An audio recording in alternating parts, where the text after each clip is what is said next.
My name's Hannah, and I have 3 boys, one of whom has been attending the Pears Family School for the last 9 months.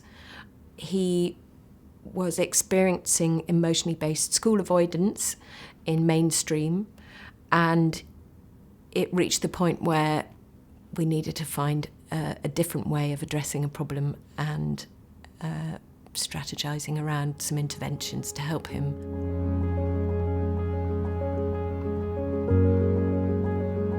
In my son's case, emotionally based school avoidance presented as heightened emotion, disruptive behaviour, quite aggressive and physical resistance at home, more so than at school, but very difficult behaviour to manage because it immediately suggests anger and rage.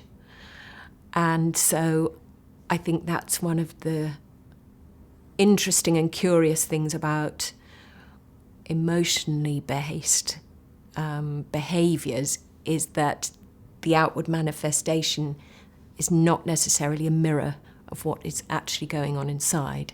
What was inside was something which was much more fearful and anxiety based. But in his case, the behaviours were very heightened. I know for other people that emotional-based school avoidance can be a withdrawal and a refusal to communicate, a refusal to get out of bed or get dressed or do anything. And that, too, is incredibly difficult to deal with. I think as a parent, it means that your experience is so vastly different from a lot of the other people around you that it can be incredibly isolating. There's a feeling of overwhelm. Every day is a challenge, potentially. I remember feeling that by 9 o'clock in the morning, I was done for. I'd been through so much, we'd been through so much that I was wrecked. And that's not something that many people understand. So for me as a parent, the impact of all the difficulties that my child has faced has been a feeling of isolation, a feeling of disconnection from the common experience.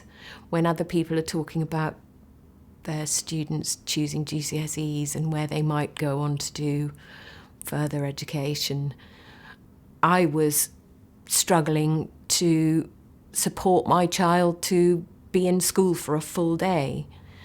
He wasn't able to go on residential trips because they just decided they couldn't cope with him.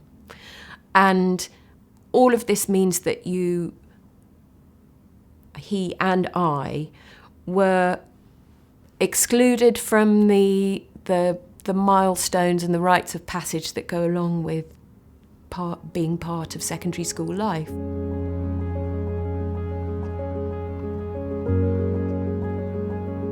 Being at the Pears School was an education in a different way. It was about finding the words to describe what was going on and communicating them to somebody else.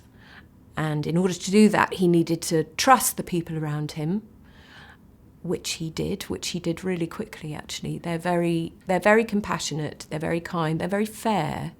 You know, it's not about letting things go, but it's about decoding the behaviour and understanding what lies behind that. Both my son and I were able to start building relationships with the staff and him with his contemporaries there. And I think he felt very safe and he felt able to start talking about things that I'd never heard him talk about with other people.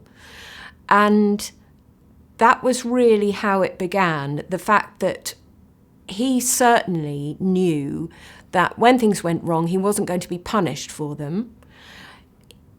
It was going to lead to a conversation, some thinking, he would be heard, and they were interested in getting to the root of what was going on for him, rather than just looking at the outward symptoms of maybe some disruptive behaviour and then reacting to that.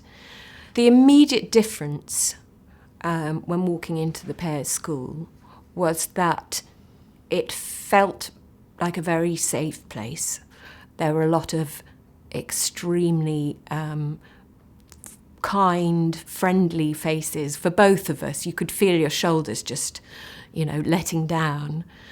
My interactions with mainstream had been when things were going wrong. You get hauled in to have a conversation about why and what's going to happen and the punishment that's going to fit the crime. And here was a place where it felt there was much less judgment. There was time to look at difficulties. It was a safe place in which to talk about difficulties, both for my son and for me. And there were people who would listen and would then help, had ideas and were thinking innovatively about how to overcome problems.